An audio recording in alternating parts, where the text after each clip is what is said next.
Let's talk about this upcoming Nintendo Direct for June and what I like to dub the 4 Switch ports of the Port Beg Apocalypse. These are the most requested games that you guys asked me about if Nintendo will be porting over to the Nintendo Switch or releasing a Nintendo Switch version of. We're going to start off with Xenoblade Chronicles X. This is a game that I've been covering for a decade plus now on this channel, whether we're going to see it. And pretty much it seems like every year there would be multiple videos, there would be murmurings, there would be things here and there if Xenoblade Chronicles X could make it over to Nintendo Switch. Now, back in 2019, Tetsuya Takahashi himself was like, hey, you know what? It'd be pretty expensive. We're not so sure about it. But remember, that was during Xenoblade Chronicles 3's development. They were kind of planning that and getting that interface. That was also Xenoblade Chronicles Definitive Edition as well. Future Connected, Future Redeemed, all the different stuff that entailed since 2019 into the 2020s that Monolith Soft did for the Xenoblade franchise. So they've probably freed up more time now at this point. Now this is all juggling Nintendo's projects as well,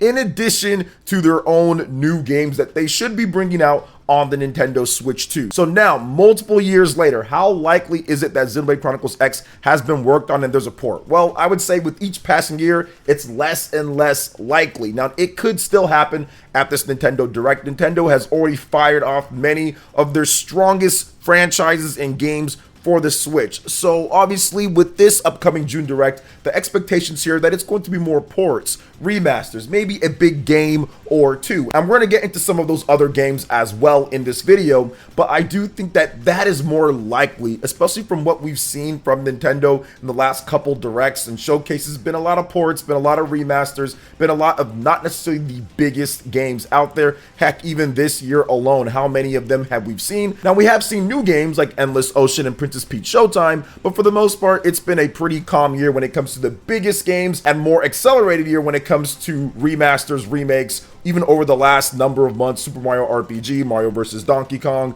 We also have Paper Mario: The Thousand Year Door. So, I mean, there is a lot in that realm. So, it is natural for people to think that we are going to see quite a bit of that at this next upcoming Nintendo Direct. So, Xenoblade Chronicles X, it could be there. Now, we know Monolith Soft. They have new projects. They have different stuff that they're working on. But I just don't know where Xenoblade Chronicles X fits in. It's a possibility. It really could happen. And I'd love to see it happen. However, there is a sentiment out there that, hey, maybe they wait till the Nintendo Switch 2 and they can get a 1080p 60 frames per second, or they can get like a 4K 60 frames per second version of the Wii U game running on the Nintendo Switch, more so than a game that will probably be right around the same quality of the Wii U version if we're just going off of what they've done before. You look at Xenoblade Chronicles Definitive Edition, that didn't run at 1080p 60 frames per second on the Switch. Xenoblade Chronicles X is far bigger and more intensive than that game, so what's the quality going to look like? So we're going to have to wait and see what Monolith Soft ultimately decides to do. Now, I'm excited just because I think that Xenoblade Chronicles X could still come. I think at some point, even if it's not the Nintendo Switch, I think that Nintendo Switch 2,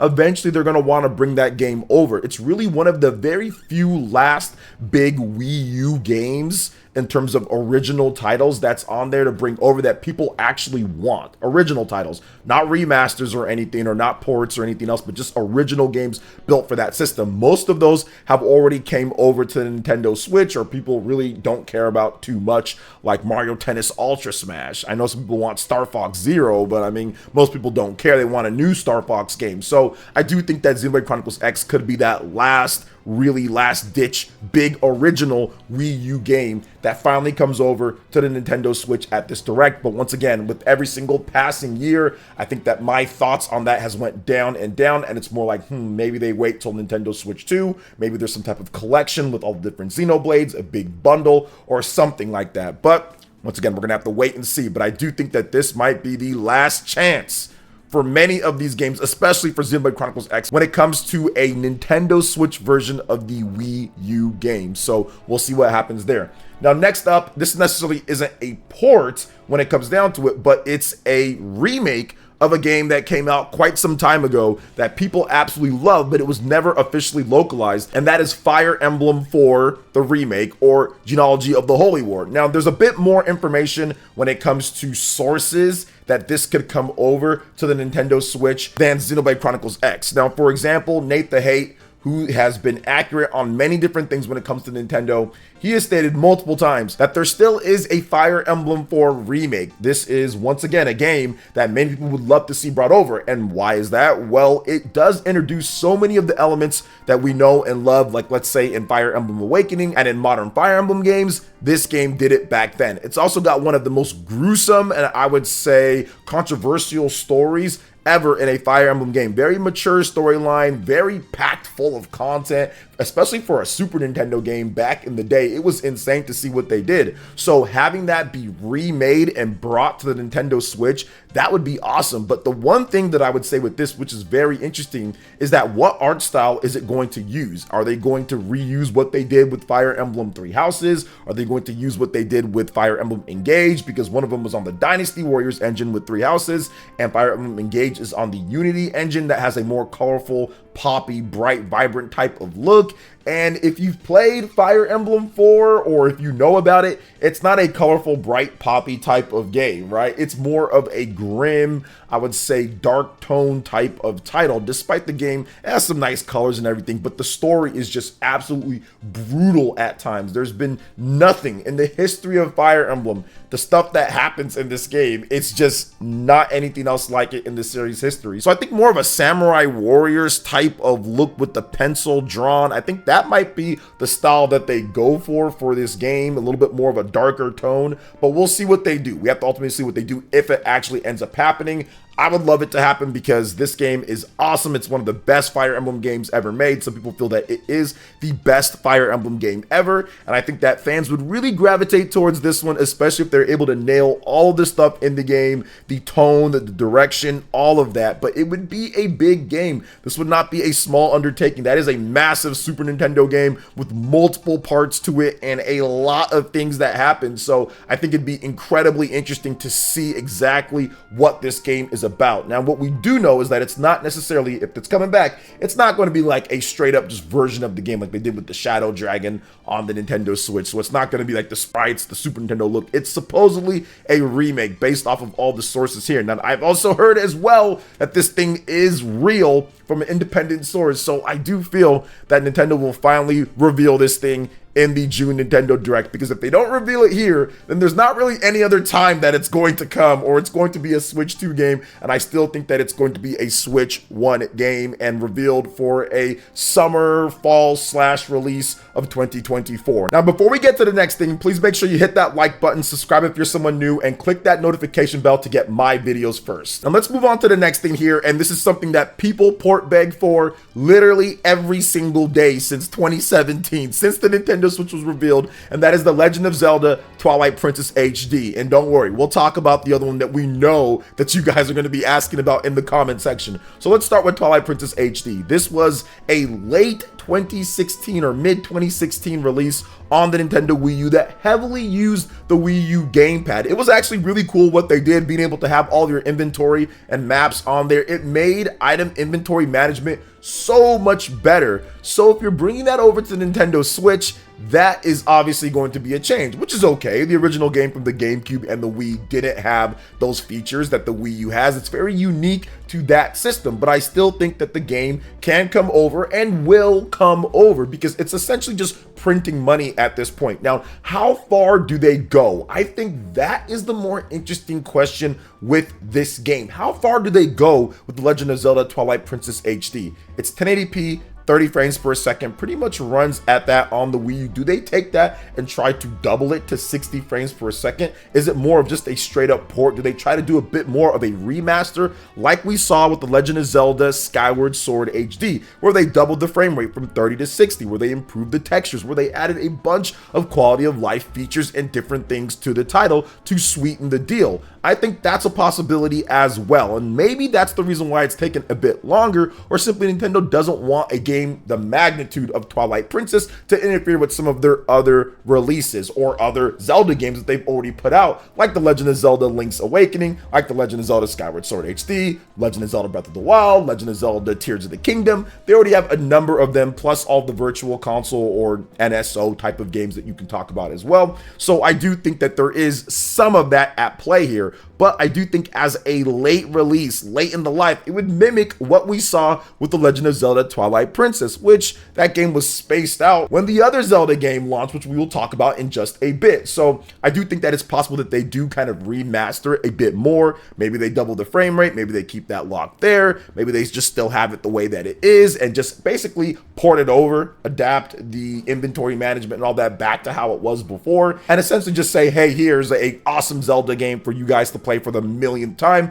However, there are a bunch of new people that probably this is their first Nintendo system. They've never played The Legend of Zelda Twilight Princess, and this would be a great opportunity for them to play it anywhere that they want. This would be the first ever version of the game to where you can play natively on Nintendo hardware, that is anywhere that you want. There is no real true portable version of The Legend of Zelda Twilight Princess. It was on the GameCube, the Wii, and the Wii U, 3 straight generations in a row. So I do think that that is valuable to many people out there. Plus, it's just a great game overall. So we'll see what they do with that. Now let's move on to the last major game here. Then maybe I have a little bit of a bonus game for you guys, just as a bit of a joke, but kind of serious. Now let's talk about The Legend of Zelda Wind Waker HD. This is a game that, once again, people have been port begging for. The 4 Switch ports of the port beg apocalypse. This is the last piece here, Wind Waker. This is one of my favorite Zelda games of all time. Actually, before The Legend of Zelda Breath of the Wild and The Legend of Zelda Tears of the Kingdom, this was my favorite Legend of Zelda game of all time. So I hold this game in very high regard. I think that it's fantastic. It gave you a